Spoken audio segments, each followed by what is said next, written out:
Gaya ng mga naunang pahayag, hindi pa mumulitika ang dahilan ng paglalabas ng Progress Report ng House Quadruple Committee o Quadcom.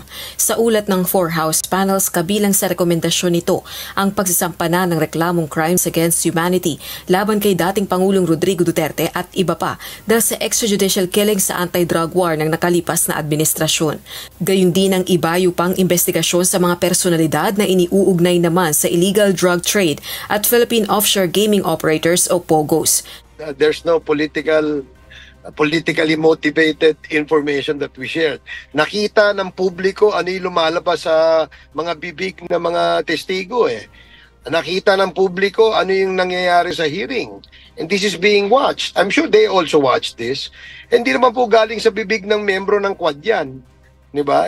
Kaya kami talagang ano tayo rito, no? We only follow where the evidence leads us, no?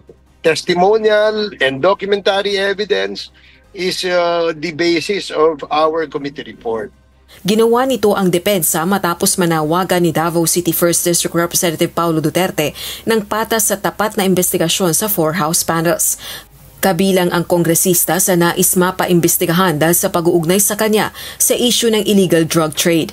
Ayon kay Congressman Duterte, hindi dapat magpa-distract sa politically motivated accusations o hindi mapagkakatiwala ang testimonya dahil deserve ng bansa ang katotohanan at commitment sa paglaban kontra illegal na droga. Sa punto na dapat hindi hearsay at credible yung mga witnesses, I agree. And we all agree in the Quad that that should be the case, no? That is why we recommended for further investigation. Diba?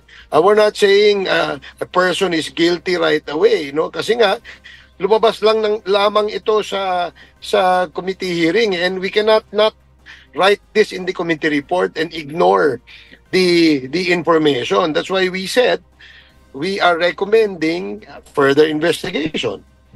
Samantala, para naman kay Akbayan Party List Representative Percival Sendanya, importanteng aksyon ang rekomendasyon ng Quadcom para sa mga matagal nang nanghihingi ng katarungan, partikular na ang para sa mga biktima ng EJK sa anti-drug war. This is long overdue, no? Isa itong mahalagang hakbang patungo dun sa matagal ng panawagan ni Aquien Dios Santos, ng kanilang pamilya at ng libo-libong naging biktima ng madugong drug war ni dating Pangulong Duterte. So this is long overdue.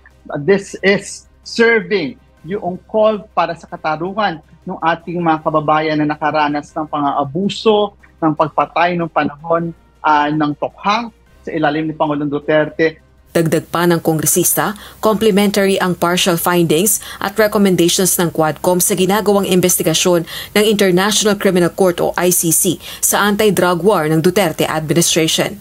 Pero giit naman ni Representative Barbers, hindi concern ng Quadcom ang pagpapalakas ng kaso sa ICC laban sa Duterte's drug war.